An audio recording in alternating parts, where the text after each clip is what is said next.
when it comes to growing wealth, why is it so hard? Why is information gatekept? Why are different products and solutions and resources not really available to you? But the main question really that we had is, how come I'm not getting this from my bank? The What's Good Podcast. Your number one source. To all the keys in the industry. With Brianna Javon. It's the What's Good Podcast. What's good? Hey ladies and gents, this is your girl Brianna Javon, and we are here with another episode of What's Good Podcast. We are in season 10 and we're talking about all things wealth management. We have a guest with us, which is crazy because we have history. It's been on each other for a minute now, so we're gonna get it all into that. But his name is Ben Malena. How are you? I'm doing great. Just Have been being here. that is amazing. Yeah. So, as you guys know, we do not have interviews. We have genuine conversations. So, let's go ahead and get into our icebreaker. You ready? Let's do it. All right, so your icebreaker. You went from the NFL to FinTech. What's something people always get wrong about that type of transition? I would really say that, like, nobody has it wrong. So when you think about, okay, what is it like as an athlete, a high profile athlete? Essentially, that's a career, right? And especially like for somebody myself who started at the age of 6 years old and finished at 27. So that's a 20-year career, right? So I would say this, and I would ask you the question right back. How hard do you think that it would be to transfer or to change careers after 20 years? So, the crazy thing is, because mine is like that, the opposite spectrum in a sense, because my background is accounting and finance, and now we're doing media. And so I've always wanted to get into accounting because we was always told that was safe, right? I started off young. I was an intern with my cousin. Starting in high school, actually, I would always go home, let's do some books together because I need you to get prepared before you go to school. So in a sense, that was always embedded in me. Like, my mom's an accountant, my cousin is an accountant, so that's all I knew. And so when it was told to me, like, Bree, this is not for you. Like, your personality, you're going to be bored and all these things. I'm like, well, I'm going to get to the money. That's all I thought about, you know? Yeah. And it was safe and secure. So the transition for me, like you mentioned, I never thought about it, but when I got in it, it was hard because, again, working for yourself, it's a total different protection barrier. Because if you don't work, you don't eat. Versus you going on the field and you getting that check. Me going to work, clocking in, clocking out, getting that check, it's security. So that was the transition for me. Now, I don't know if that's the same journey for you. Right, but. right. So I'm going to put it to you in a different perspective. So it's like, it was very different. Now, I believe that somebody like myself, I was built for it, of course. What I'm doing now is not by accident. This is something that I actually planned on to actually be doing. Thought about this ever since I was a young child to what I was going to do after I finished my sports career. But when you're talking about, changing careers like that for an athlete, and I really want to speak on this. I know we just popped it off, but I'm going to just go ahead and dive into it, right? So it's like you're coming from a world to where everything is given to you to be the best that you can be. Everything is laid out to you on a platter. So let's just say, right, you're a collegiate athlete, you're a professional athlete, your college and tuition is probably paid for. Your room and board is probably paid for. Your meals, you have stipends, those are taken care of. You have tutors for study hall to make sure that you're passing your classes. You have athletic trainers to make sure that you are the best athlete. You have nutritionists to make sure that, your body is taken care of. You have recovery and rest and training. You're coming from a world to where that you are catered, you have all the resources available to you at a drop of a dime, at an instant for you to be the best person that you can be in that particular field until when that is over. And then you go out and having to reestablish yourself again in whatever career that you're in, all those resources are gone. Yeah. And you really have to learn how to be independent and learn how to operate outside of a world to where you're used to being catered to. The statistics is real. You're talking about athletes, it's real. because it's a hard transition to go for. Just imagine, you a young child growing up, you're living in a two-parent household, mother and father, or financially secure. As a child growing up, you got a roof over your head, you got your nice little tennis shoes on that light up, you go to the school, everything is taken care of, you go all the way, you graduate, and then now you're out on your own. So yeah, it's gonna be them, trials and tribulations, and a lot of athletes do get into, and not just male athletes, female athletes too. When they get into the point to where they have a hard time really defining their identity after they, get through with sports, right? And wasn't even planning on talking about this, but it's just like, it's just so real, because you asked me that question, is how it really was. It was tough, for sure. But I think that through me taking my education serious, going to school, actually getting my degree, actually graduating, working as internships while I was in school, actually started my first company, my first startup company when I was in school as well. It prepared me for when that day was to actually come, which all athletes do. Then whenever it was time for me to, I would say, shift focus, shift my conscience from all in to this, and then now all into that, I was already trained up properly. I didn't know everything, of course, but, here today with my company now. Very nice. And I feel like that sets the tone in a sense, because I did have another athlete on the show as well.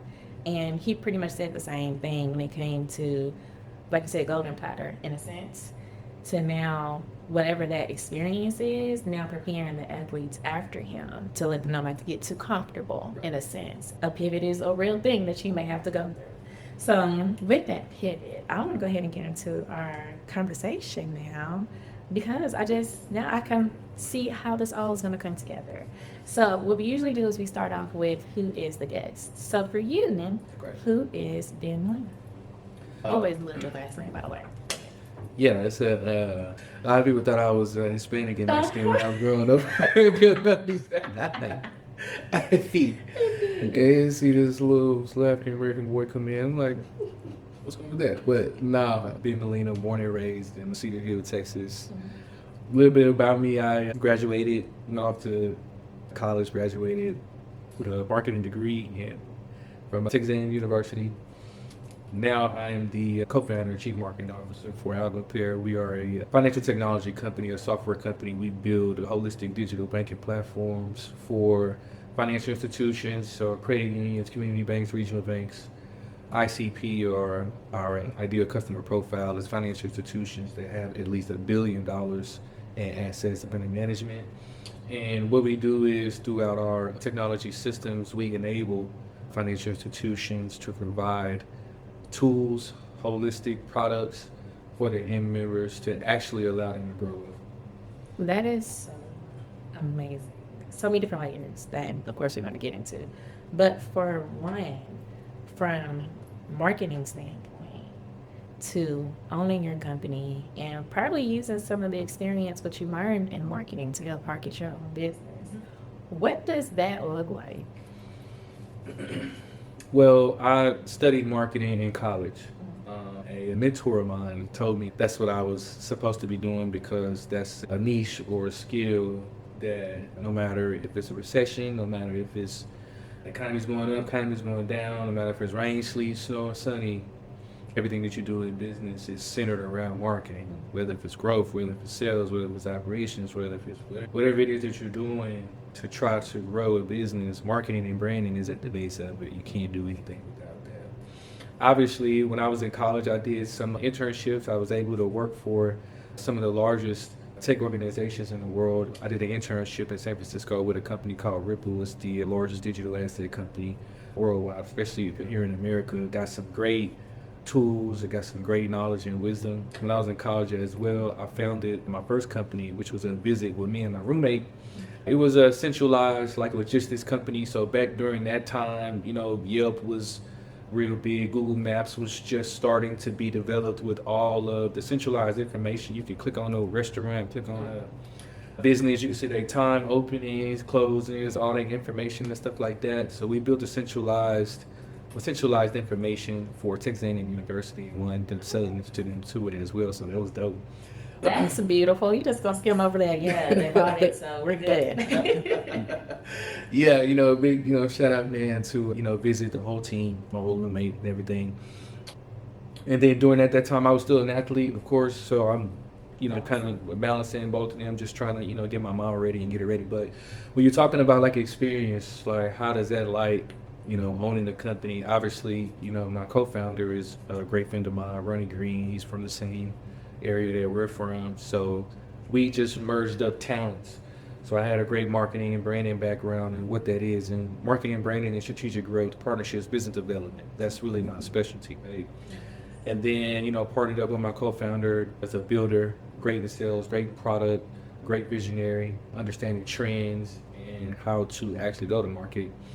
And we came together with this plan. How do we actually come up with this plan to start the company and doing what we're doing? Because that was the question I wanted to ask is, what problem did you see to where y'all got the solution for it? How do we do this, man? It was God himself. Like, how do we come up with our main, solution or main mission for our company? Right. We were wondering, why is it so hard to grow wealth? Mm-hmm. I mean, just why? Mm-hmm. That was the only question that we had at the time. When you say why was it so hard, as far as like the access and resources? Every single thing possible to when it comes to growing wealth, why is it so hard? Why is it so difficult? Why is information gatekept? Why are different products and solutions and resources not really available to you? But the main question really that we had is, how come I'm not getting this from my bank?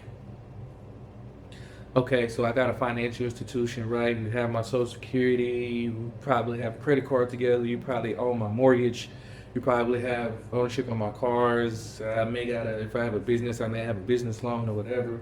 But I'm talking about taking all of those resources from my financial institution. Why isn't my financial institution helping me grow my finances? We do everything else together. We have a great relationship, but You see the money coming in and out. how come when it comes to relationships, when we're talking about growth, why do I have to go somewhere else to be able to do that? Why do I have to go to a brokerage account? Why do I have to go to Robinhood, Coinbase, and SoFi, and all these neobanks to try to do all of these products and stuff? Why do I have to go off board to talk to a financial advisor, and I gotta go and speak with somebody that's in real estate? I'm trying to get into real estate. I need to learn about my taxes. What's the difference between long-term capital gains, short-term capital gains? I want to invest my money. I need a Roth IRA. I need some investments. I want to even buy a stock in Apple. I want to do something. Right. You don't know how to do it, but I do know I want to. I want to do something. Uh-huh. I want to be able to put myself in a better financial position, not only for everybody, especially within our community, underserved communities, who actually need these tools. Families struggling, low-income families, small deposit families that are looking for ways and resources to be able to just essentially provide financial stability. So we came up with an idea that why not let's build something. So my co-founder, he went off and got his Series 63, Series 7. He worked with Charles Schwab and became a You gotta financial explain advisor. These are licenses that financial advisors must get before they're able to be hired on by a corporate financial advisor, right? So at the time of the inception of me thinking about this use case and how we're going to solve it, he's working for TD Ameritrade, which was bought out later by Charles Schwab. Started his own hedge fund, managing funds, managing money on himself. And what he found out was that there were actual tools, resources that were available to help accelerate growth and help accelerate revenue, business, investment opportunities, but they were gatekept for the high net worth individuals. Yeah. So we're talking about tools and resources and solutions that 10% returns on investments, 15% returns on investments. We're talking about different closed off markets that were not available to everyday low income, low deposit everyday citizens. We're talking about tools that's essentially on your phone that you can be able to use. We're talking about budgeting, we're talking about savings, we're talking about family distributions. We're talking about charities. We're talking about different entities that you can operate out of. Financial literacy is what we call it, all of that and base of it, right? And there was just no solutions available for us to do.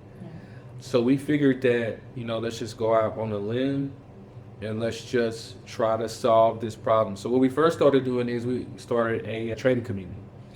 We started to teach people. This was in 2018. We started a company, funded a company. Me and my co-founder now we started AlgoPear together. We started another company before that. It was a R&B trading academy. What we did was we taught people in person, in live, how to trade equities. Very nice. Like live or simulations? Both live and simulations. We hosted seminars and classes nationwide. We was based here in Dallas, based in Addison, at the Galleria Mall at our office space over there. We hosted weekly seminars per week, and we traveled nationally to do that. We built up a community of 7,000 people in our community nationwide of showing people how to trade equity, stocks, Forex, overnight repo markets, just different type of markets to be able to trade. Basically, buy a commodity, buy an asset at a low price, knowing how to do technical analysis, read charts, to know how to trade, buy an asset at a low price, sell it for a higher price. I know the candlesticks, you know what I'm saying? All that stuff, you know what I'm talking about, right? Learning how to do that. So we did that for a couple of years before we really got the courage enough to really tackle this big financial problem. Just what it was a gap. And we saw it was a gap, and there was no one in the space that was solving it. There was no blueprint to how to solve it. The problem still exists today. You do have financial institutions that are looking to solve the problem, but we went out on a limb. So we took the same thesis. We wanted to, the company name is AlgoPear. We are pairing individuals with trading algorithms. Okay, I see what you did there. And then from, of course, brand and marketing perspective, how you don't brand and market that. So that's why you have the actual fruit of the pair of AlgoPear, right? So there's just some marketing stuff, but we're pairing people with, high net worth individual grade algorithms to help automate and build their wealth. And ever since then, we've been on the path. We've been focused. We founded the company in late 2023. So it's feeling like it's forever, but it's only been 3 short years now. Congratulations. Thank you. Traction, we have go-to-market. We have live clients who are actually using the solutions right now. So I do have a question, because I feel like you could have gone about the business structure in different ways. Instead of going through the bank, why didn't you go directly to the consumer versus the B to B to C? I think that's how it is. Why not go directly to the consumer versus through the bank? Well, we were B2C first, but there's a term in business that says that you are only B2C as long as you can go to B2B. And essentially, we started off as B2C. Basically, what that means is that your business is selling to the consumer. Mm-hmm. We had a consumer app. We had 5,000 people using our app nationwide. Was it the same app in a sense, or is it a total different? It's the same concept. It's much better improved with the Generative AI. We'll talk about that too, of what we use in our product that operates the whole entire system. But we was B2C at first. But B2C it takes a lot of resources to go directly to a consumer. The reason why we switched to B2B is because our core product is software. It's a digital banking platform, a holistic platform with multiple different plugins. So the product was tailored more to companies, but the end solution was for the end member. So we figured that we would partner with financial institutions because they already have the client base, so they already have the end member who we're trying to serve. But all of those end members are actually at the bank. And the bank needs our product to be able to serve their members because their members were coming to products like ours to be able to solve their problems that the bank couldn't do. So we saw 2 different problems at the same time. The banks were losing members, losing deposits, losing engagements, losing loyalty because they were not providing their end members with the solutions that they want. Cryptocurrency services, being able to buy stocks and bonds, agentic AI, we're talking about automated investing, we're talking about budgeting, savings, all of the things that you would think that you would get from your bank, right? So consumers were turning to products like ours. Consumers were turning to Robinhood, Coinbase, Chime, SoFi, all of these solutions that's coming up now, right? So we partnered with a financial institution. We have 5,000 members that's already using our products. But if we partner with the bank, has 100,000 members. Easy. The bank has 200,000 members. The bank already has the entire consumer base that we're going after. So it was logical. How do we actually do that, though? Again, it was strictly through the Most High and the Son. We were out pitching things for B2C. And we were at a big time event, Money 2020 to be exact, in Vegas. It's like one of the largest financial conferences that's held worldwide that exhibits the latest technology, latest companies, the latest things that's powering finances and moving on. We were given a presentation there, and a woman came up to us that watched our presentation. She sat on the board of directors for a university credit union. Nice. And she came up, this was in 2024. She came up and asked us, she said, hey, do you all work with banks? Do you all work with B2B? And we were like, no. And she says, well, you do today. I know that's right. She said, because the institution that I sit on the board of, we would love to embed a product like this to be able to serve our members. So we prayed about it. That wasn't even in our mind frame at all. We're doing very successful with the B2C model. But again, it was a lot of toil, a lot of work, man, a lot of everyday long nights, weekends, to, especially from a marketing perspective, branding perspective, to consumers grow. It's like, talking to one institution versus thousands of people you're talking about, marketing dollars. You're talking about just, content, branding, outreach, ads, your funnels, going to market. It's a lot, but just through that vision, it's just through that changing and just trusting signs and trusting messages that people may be able to just send to you, from time to time. And we prayed about it and we thought about it, and actually it was one of the best things that ever happened. And the best example of how we could be very successful, we took and we saw what Zelle did.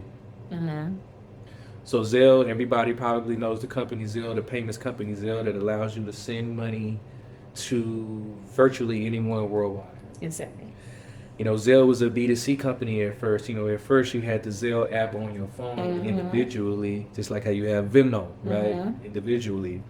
And Zelle did the brilliant thing. Zelle went to the financial institutions and they embedded their product into the financial institutions. Remember back in the day, man, ACH had to get the route number, you had to get the account number, and then they charged you $25, and then you had to wait 4 hours, 5 days, 5 days, ACH go through, don't go through. Right.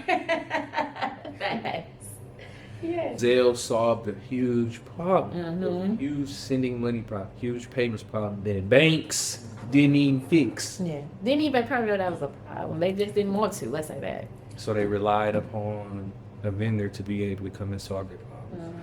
It's the same thing with financial institutions. They do in my company, AlgoPear. They rely on software vendors to be able to solve problems for them at scale. That is so smart on some level of strategy too, right? So I want to get into the actual app. I want to talk about the content. I want to talk about the end user's experience. I'm going to talk about like you mentioned, using the bank's information, because your money is flowing in and out, right? To where the app is now capturing this activity to make sure it provides the best recommendations, options, whatever the case may be, experience for the end user. So let's talk about that. So what we do is essentially, from an end user standpoint, is our mission is to democratize wealth for all. There shouldn't be one facet of what we call financial literacy. So essentially financial literacy is all things finance. Coming from a checking account to a saving account to charity to investments to taxes to savings to budgeting to terms, everything, right? We wanted to democratize wealth for all. Basically, there should not be one thing about finance or one thing of tools that are available to increase your economic position in the economic playing field, right? You should have all tools available to you. All tools financially are not for everyone because everyone is at different financial literacy stages. You may have people who are very good with budgeting. You may have people who are very good with investing. You may have people who are very good with savings. You may have people who are very good with portfolio diversifying. People that are very good with charities and donations. People very good with tax strategies. People very good with knowledge and understanding on how to move families. There are so many different things that goes into a financial life, and we have the 7 pillars that we come up with our company. If I could think of at the top of my head what the 7 pillars are: budgeting, investing, savings, money movement, estate planning, and insurance. Okay. I think I said that 7, right? And if I didn't say the 7, please forgive me, y'all. It's all fresh off the dome, right? But those are the pillars that, from a consumer standpoint, it don't matter who you are. It doesn't matter if you're working minimum wage. It doesn't matter if you're a high net worth individual. Every single person should know that about their finances. No ifs, ands, or buts about it, right? And we provided a Gen AI product that works individually with each said member on a personalized basis to be able to guide them through their financial journey in each way that they need to learn about finances. You got somebody that has a spending problem. You know what I mean? They got pockets with holes in it, pockets full of water. You know, you ever try to put some water in your pocket? You know what I'm saying? Right? You know, just imagine if, a personalized agentic tool in agentic AI is called Celine Intelligence. Just imagine if you would have somebody that was holding you accountable 24/7 on your savings activity. Sleep. I'm talking about push notifications. I'm talking about alerts. I'm talking about different strategies, financial literacy courses, and educations to be able to hold you accountable on something that you want to be able to do financially. You have a lot of people that want to save. Savings is the best thing. You learn about savings, right, by putting your money in that shoebox. In that piggy bank, right? Put it under the mattress. Yeah. Okay? But just imagine if you had some type of technology that was able to guide you and basically do it for you. And then to be able to teach you, right? So we're taking all of the things that was supposed to be taught to us from our 7 pillars of democratizing wealth, right? All the things that should have been taught to us that were never taught to us. Think about our curriculum that we learned in public school. Most people went to public school or went to public school, right? Think about the curriculum that we learned, right? 12 years, as they say, 13 years, however long that, most of us was in the public school system, right? And then think about the core curriculum that we were taught, math, English, reading, science, social studies, history, right? So you're going to do it all these years and all your life and then your adolescence, and then the public school system that is supposed to be teaching you and getting you ready for real life of what life is like. And you had not one single class about finance. Why is that? So then you go from that standpoint, right? So now you have 20, 21, 22, 23, 24, 25-year-old people who are now just getting into the workforce and maybe getting married and maybe having children, and they don't have any education when it comes about finances. So you have a lot of people that got to bump their head to learn basically off of their mistakes. And then you have the financial institutions, right? So you're thinking, okay, all right, you're in public school, you're in the school system. It's not their job to teach you about finance. That's the financial institution's job, is to do that, because the public school system, that's an institution, but that's not an institution about finance. Sure. You have your credit unions, community banks, regional banks, national banks. They are financial institutions. That is their job, is to institute you about finance, and then they didn't do it either. So now you have a huge gap. You have a huge disconnection. Billions of people, millions of people that operate with finances every day and who have not once in their life have been educated about the most important thing that they are doing in their life, and they haven't been educated about in one time. That's a huge problem, a major problem. And when we go and we provide our services to banks, to credit unions, to community banks, regional banks, and we're having meetings, we're having due diligence, we're having, demos, we're having deep internal discussions, going through talking to their C-suites, their digital banking officers, their chief growth officers, chief strategy officers, presidents, CEOs, giving our use cases and showing them. And we ask them this question all the time. Y'all are a financial institution. Tell me, why are y'all not providing these solutions to your clients? And every single time, man, they get blown away, because one, it's embarrassing. Because the relationships that have been between these financial institutions and us have been one-sided. Fees and fees and fees and more fees, and then continuation of the fees. No rewards, no literacy, no tools, no solutions. You may have gotten a savings account with 0.0023% interest on it, right? You know what I'm saying? You can't talk to a financial advisor unless you have $150,000, or unless you have some property or some assets to where you qualify. So you see how they redline that process? And that's the reason why, solutions like ours have been, within our niche, within the software world, has been essentially going viral, has been essentially taking off, because you have these executives. They understand that, not personally, they didn't do it personally, these financial institutions or whatever, but I would say that they failed the people. Not essentially failing them when it comes to a traditional custody standpoint. Yeah, you want somebody to custody your assets, you have a relationship with your bank. They may provide you with a credit card here and there. They may provide you, with a lollipop every time that you come in and, speak to the bank manager or whatever, that you need to take care of or whatever. But we talking about real resources. We talking about, bro, like, how come, nobody in my family know how to buy Apple stock? Right. I mean, something so basic, something so simple, something so anything. What about getting loans? What about, leveraging assets to be able to get liquidation about different assets? Yes. How come we don't know about, taking ownership of a home, taking ownership of a company? You might have equity in the company, leveraging that to get capital, and then leveraging that capital to disperse it out into, build your portfolios. Y'all are financial institutions. Y'all are credit unions. Y'all are regional banks. Y'all have thousands, hundreds of thousands of members. There, you have billions of dollars of assets under management. You have plenty of resources. Why do these members have to go to Robinhood, Coinbase, TD Ameritrade, Charles Schwab, SoFi, Venmo, Cash App, PayPal? Why do they have to fragment their experience when they're talking about their financial journey? How come that they can't do it? So when we're talking to these executives, again, we're showing them our software. We're showing them how we're providing value to you through our software, through our platform.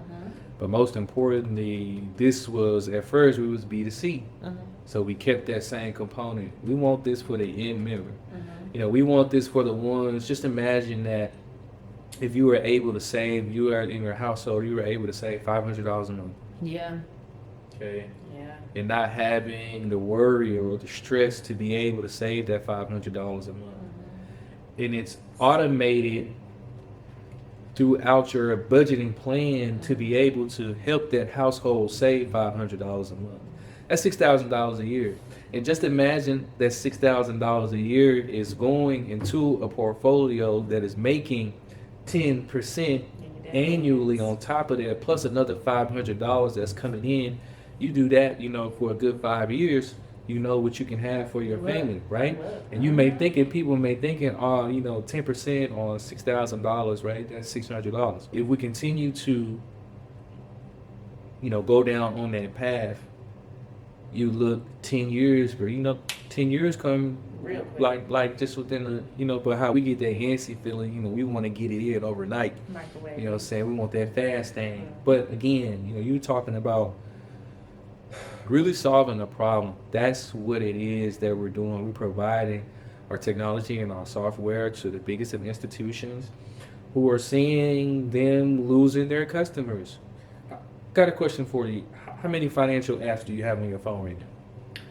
I have Wave. I have Robinhood. I have. There's another one. But those two. I deleted QuickBooks. Yeah, those two. So you think about that, right? How come you can't get that same service from your bank? Yeah. All in one. Absolutely. All in one. Yeah. And that's where they're seeing members go and establish these relationships and things. So, they are wanting to make a change about it, and that's what you're going to see over the next 5 years. You're going to see now the banks, the community banks, the regional banks, they're waking up.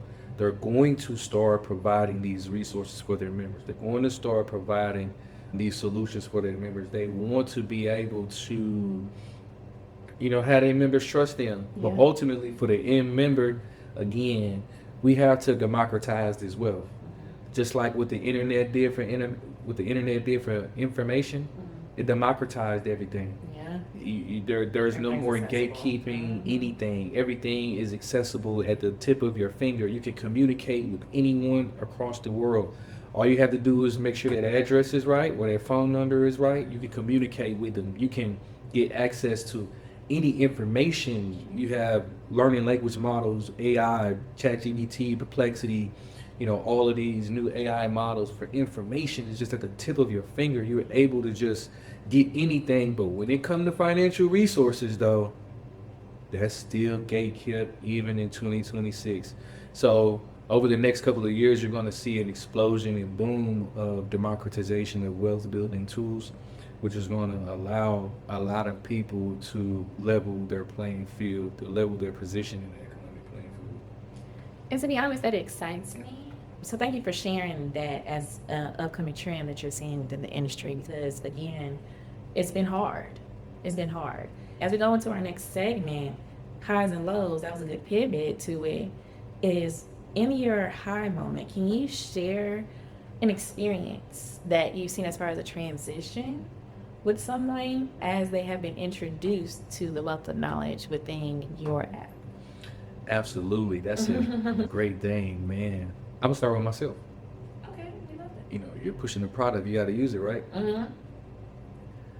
I thought that I knew what I was doing with my finances. Because you had already had, like, the trading and stuff experience. I was before. trading already, knew how to grow. I had sold a business, all of these different things. So I was already in finances and stuff, right? So, and, I'm not there, balling and stuff, I'm not blowing things or whatever. A personal life has been stable for over the last 10 years.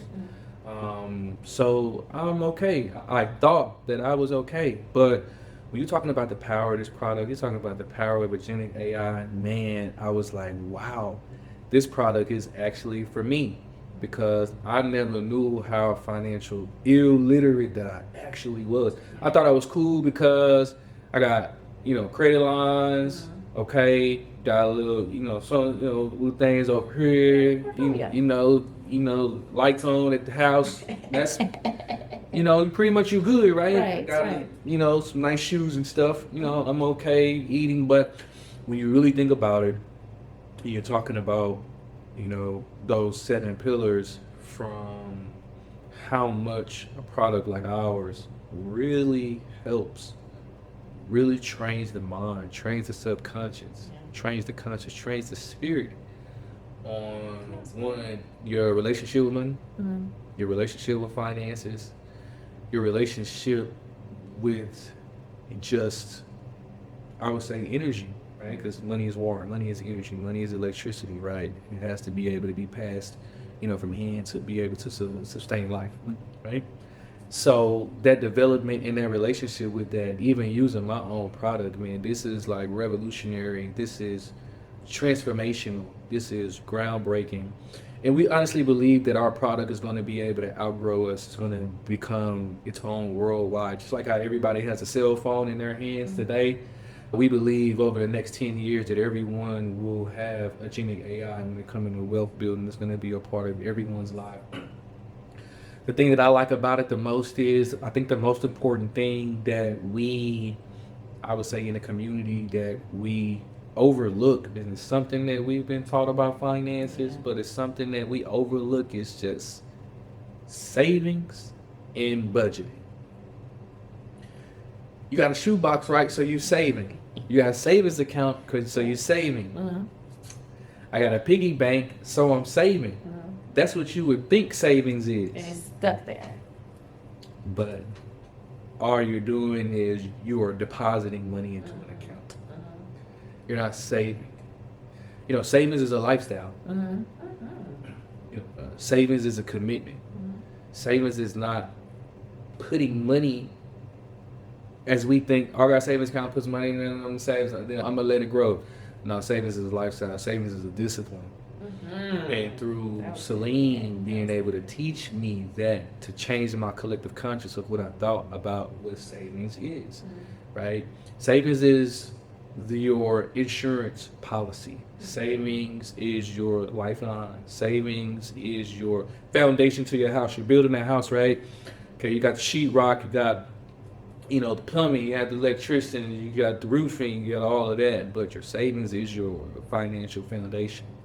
And to really get that to change in your mindset, that's what Celine did for me. It really made me start to understand and realize, like, man, 10 years can go by really fast. And if I'm not practicing this lifestyle, if I'm not being committed to this, then 10 years, I could be saving for 10 years. And at the end of those 10 years, I'm still depositing. What I'm hearing you saying is allowing the money to work for you versus you working for the money. It's the relationship that you have with it. You know what I mean? That's why I keep talking about that lifestyle of what Celine really told me. It's like, I'm thinking about, you know, a Jenny Celine, you know, she gives me nudges, you know, pretty much every day. She sends me articles. She sends me a market analysis every day just so I can train my mind. She's showing me different type of examples of savings. She sends me YouTube videos, right, of just so I can, you know, continue to get motivated about really what savings is, the importance of savings. And also, what I love about the product so much is budgeting. Now, I'm talking about savings and budgeting. That's basic, right? Right. But, you know, I was told by my father that the wise man live a basic life. Okay. Okay? And the basics are the foundations to everything. So using this product with the power of agentic AI, and essentially what agentic AI is, it's a learning language model, something similar to ChatGPT, Perplexity, Gemini, the LLM models, right? But just imagine if you had a personalized model that is controlling your finances, or that's helping you with your finances on an everyday basis, that is guiding you and showing you in different things. Now, the technology has the ability to go and act on your behalf. But the most value in, you know, the value that our product is really bringing is really starting from a base level. It's teaching people the relationship and the real definition of savings and budgeting, teaching them the lifestyle of savings and budgeting and how it increases your economic position in the financial playing field. That's very cool. Okay. So on the opposite end of the spectrum, let's talk about law within your experience as an entrepreneur. Where was a time during, you had a few transitions like we talked about today. What would you say was a time that you had to pivot within the business to either make a change in something or add something that, as far as feedback, that wasn't already in the app, you know? What was a pivotal moment to where things had to get better, but you had to do something to pivot to get better because you're here today? That's my specialty, so that's my job of what I do for the company, go-to-market, business development, strategic growth. I have my hands in all of that. And when you're a startup company, you're just coming into the market, you have a solution that hasn't been solved yet. It's not a new problem that's within the market, but the market at the time that where we started the company, the market essentially wasn't ready to solve the problem yet, because the problem was not bleeding heavily to force these institutions to solve a problem. But now, of course, that has changed. But I mean, taking a startup company, man, branding it, going to market, girl, you gotta pivot every day, man. It's like, bro, like, Making a nerve a little bit. really, like, bro, you gotta pivot every day, but not like literally every day. But that's just, how it is. You gotta stay up to date with everything. Because there's more data coming in, right? There's more analytics, there's more logistics coming in, the changing of the market, the narratives, the data, what the people want, how they want it, how they want their messaging, how they want their narratives to be on there, their delivery, learning how to position a product, learning how to brand the product versus marketing. You already got branding and marketing. Branding is the emotional connection. Branding is the the emotional connection that you have with a product or a company, and then marketing is the way that you establish that emotional connection, right? So, we're dealing with big time executives, right? We're dealing with CEOs, we're dealing with board members, who are, these internal bureaucracies to be able to, make these decisions, like, for a product and the software like ours, it's not cheap, but, they have the budget for it, that they're able to afford it. But I mean, every day, we, okay, this is how we're going to go to market. We're going to market the product this way.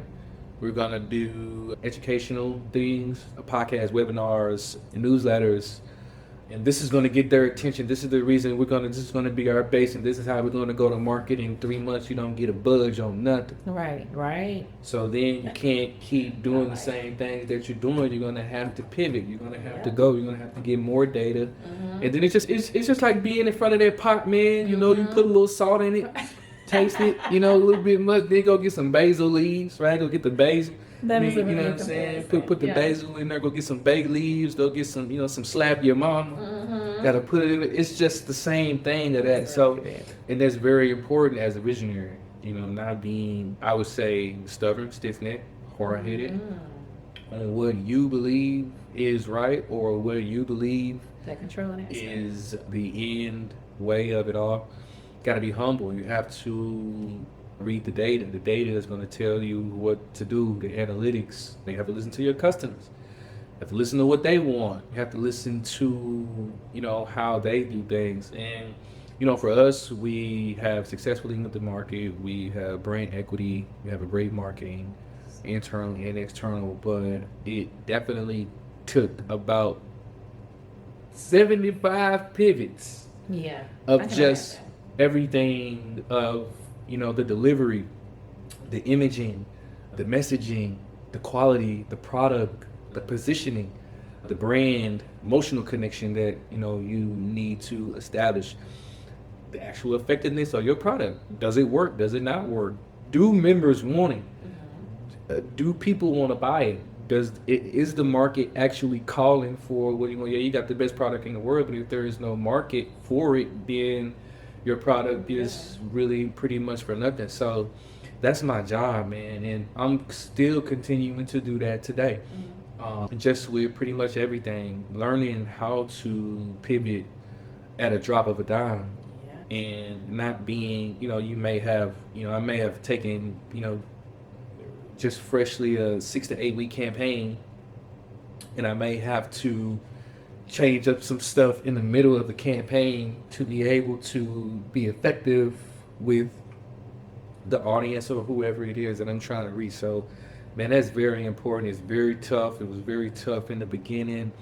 We have our base and our foundation and our baseline now, so it's not, so much as tough as it is now, but that's a lifestyle. That's a mindset that you have to have. You got your own company, you want to be an entrepreneur, even if you're an executive or if, have some type of power with any position that you are, corporate, entrepreneur, whatever that it is, you have to be flexible. You have to be able to think outside the box. You have to have a listening ear. You have to be humble in the mind. But you also have to be analytical to be able to bypass a lot of noise to stay on track, or to be able to have the vision to know when to actually make some adjustments to your plan. All right, next segment, one free advice. I'm giving a lot of advice, but one free advice, because I feel like a lot of times people are paying to these coaches, paying mentors. I don't know why people are paying mentors, but these are things that are happening. And so I really like this segment because this is like an actionable step for them. So this could be a one word or a sentence, but something really easy that's digestible for our listeners or watchers that can take with them today. It's kind of cliche, but it's the realest thing ever, man, especially with, being a startup founder. And it's something that we hear a lot, but it's just the truth, and it's just don't quit. Mm-hmm. So many times in our community, that's what we're known for. We're great starters. Get all that. Woo, we got the ideas, right? We have the plans. Yeah. We are great starters, but, what about finishing whatever that thing was that you started? And, we had opportunities along me and my co-founder to quit.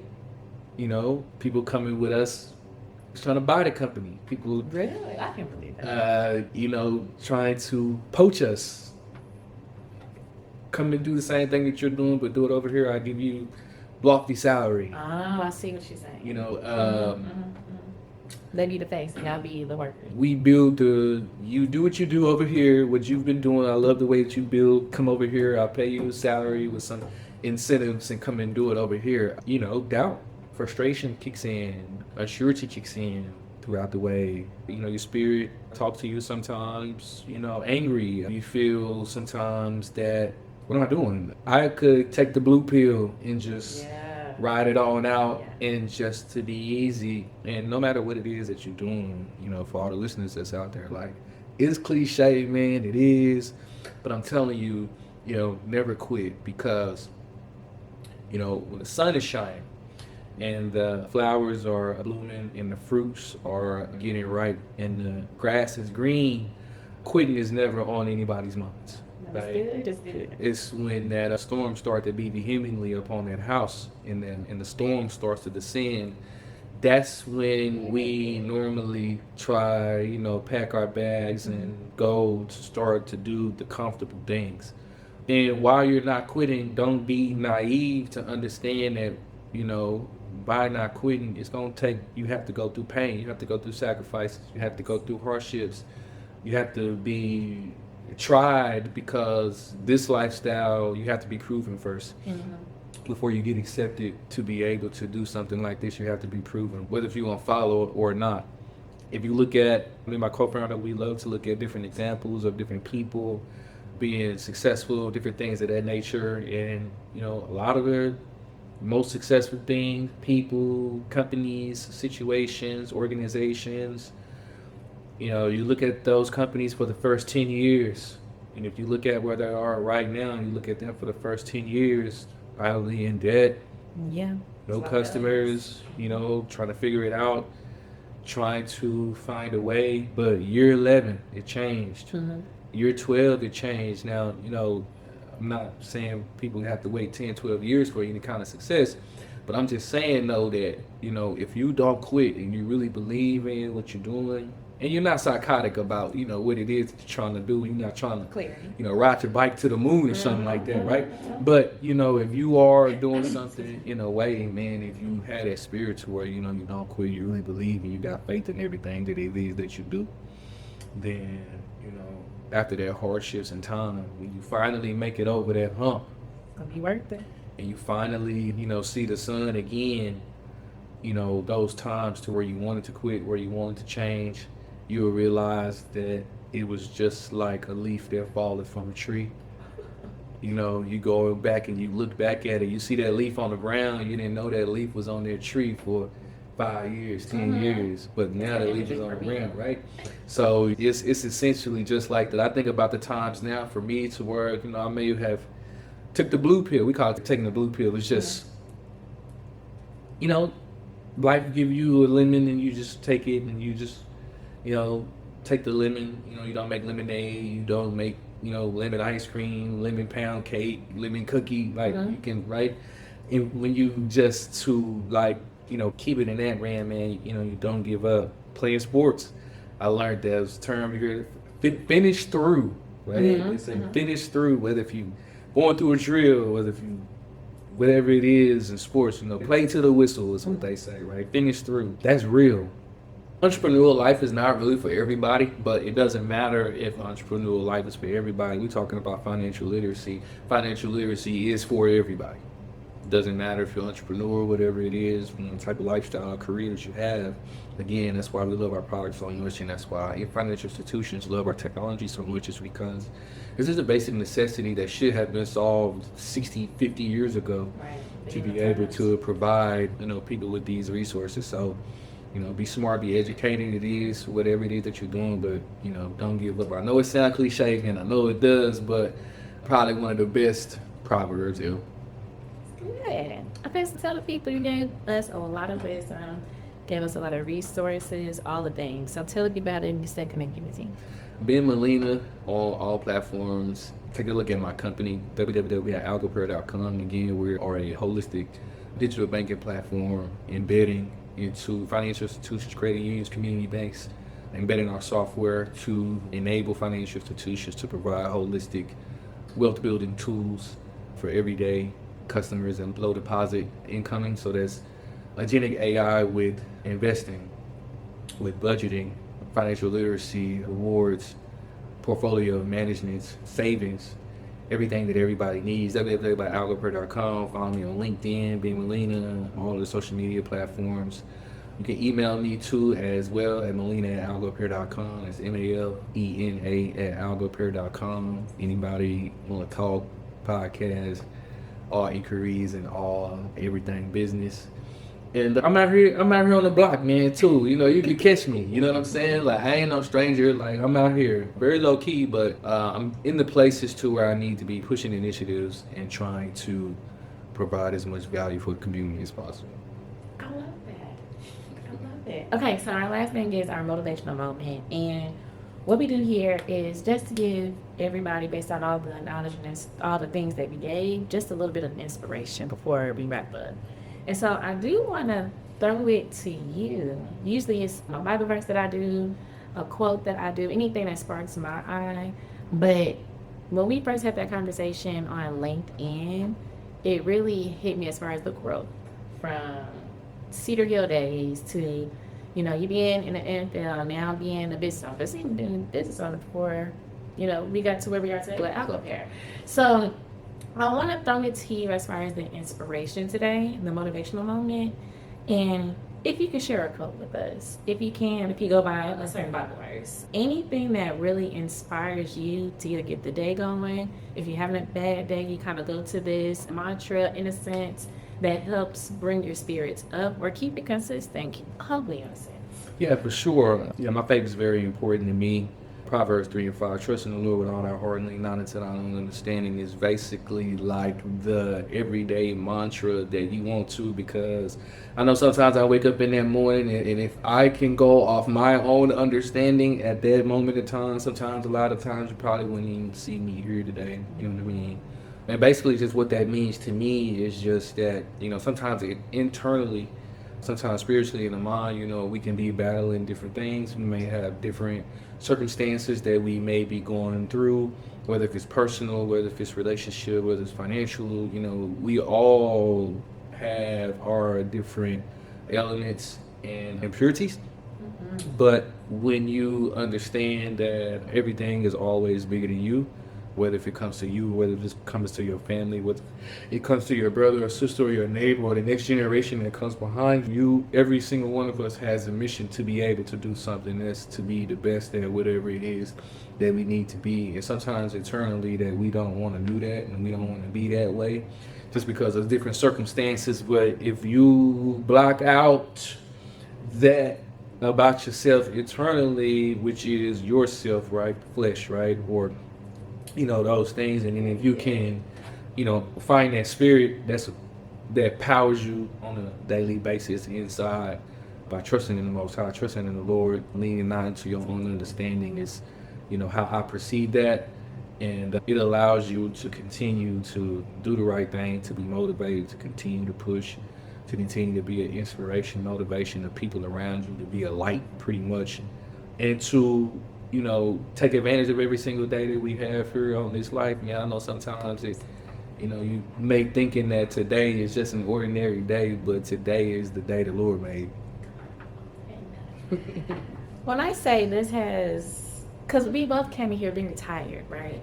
But I feel very energized after this. Like, you encouraged me, and I'm very thankful for our time today. For sure. Is there anything, as we wrap up today's conversation, anything you feel like I have missed, anything you want to add before we wrap it up? No, I'm just looking forward to the next time. Me and you collaborating. We got a lot of things that we got to do together coming up here in the near future. I'm very excited about that. And just for you, kudos to you, man, giving you your flowers again. If anybody don't know, I told Bree, I said, every time I look up, girl, like, you always doing something. Like, you always, like, on the go. You hustling. You doing business. You doing podcasts. You doing this. And I just respect the hustle that you have, man. I respect the drive. And, I'm a big fan. You know what I'm saying? I'm going to support you, no matter it is, whatever it is that you do. And we're going to continue to work together here soon. Well, I want to thank you again. Same thing. I continue to see you on LinkedIn, saw what you were doing in the financial space, so I had to reach out to you. So I'm very thankful for you showing up and really supporting the platform. So thank you so much for that. So with that being stated, if you're listening to this morning, noon, evening, or night, thank you for tuning in to What's Good Podcast, and you see you guys. Thanks for joining us for another episode of What's Good Podcast with your girl, Brianna Javon. If you found today's discussion inspiring, don't forget to hit the subscribe button on your preferred podcast platform. Explore additional resources on our website at whatsgood-productions.com and find our social media links listed in the show notes. Stay tuned for more captivating stories ahead. Until next time, stay blessed and keep uplifting your community.